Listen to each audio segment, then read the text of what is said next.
So, welcome to MG's Academy. Today we are going to start with a new lesson, that is profit and loss. Profit and loss is a very interesting lesson, and this is our 5th standard IPM series. Don't forget that. So, let us start.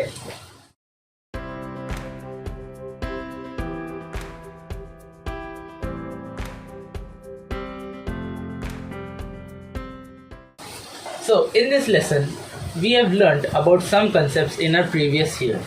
Those concepts are about simple addition and addition and subtraction to get profit and loss. But this year, there is a little advanced mode. That is, we have to find the percentage of that. It is also a very simple concept. And so, first revise the previous concept that we have learned. So, if selling price is greater than cost price, we make a profit. We all know that if selling price, if we sold something greater than the cost price, we get the profit. Then if the cost price is greater than the selling price, we make a loss. Yes, that is the loss. See, if let us we take 1 kilo sugar. Sugar is not a buying and selling thing. So let us take an example of a basket. We bought a basket for 90 rupees and someone asked for us for the basket and we sold to them for just like 75 rupees. So we make a loss of 15 rupees. That is, using this formula, we calculated that loss. That is cost price, that is 90 rupees minus selling price, that is 75 rupees. So our loss is total 15 rupees. Then there is this formula that shopkeepers use to calculate their total cost price. If a bat is there, we take a bat. The cost price is increased by taking overhead charges. The shopkeeper charges the bat with the overhead charges like labor tax and storing tax. That is the overhead charges. Means if a bat is there, it is 100 rupees and the labor which is used, there is labor to make that bat. So he takes the labor such as 10 rupees.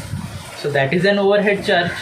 And for storing also, he takes maybe 2 to 3 rupees. So that is also an overhead charge. The best example of overhead charge is of milk.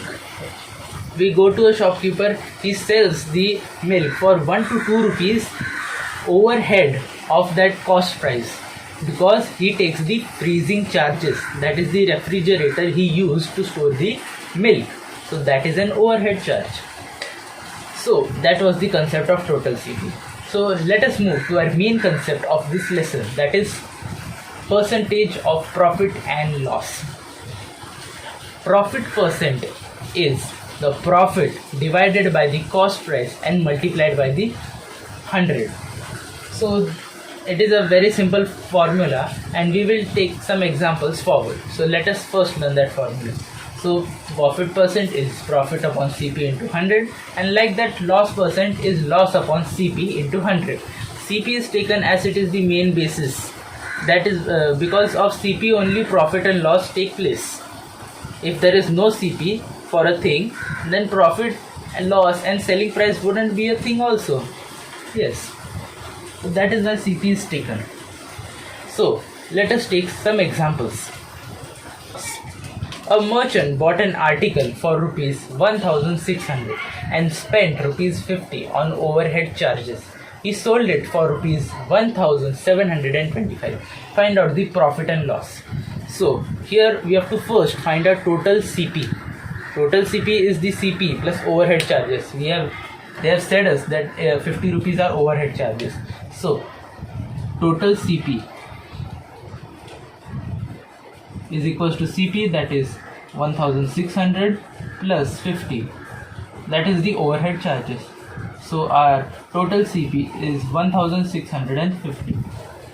Then here we can see that he sold it for rupees 1725. So here we can clearly see that CP is less than SP because 1650 is less than 1725.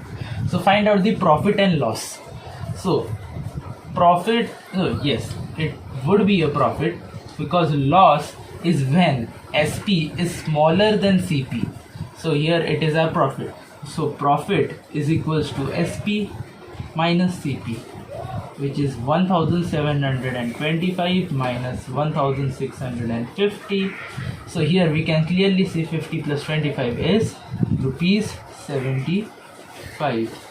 So the merchant had made a profit of rupees 75.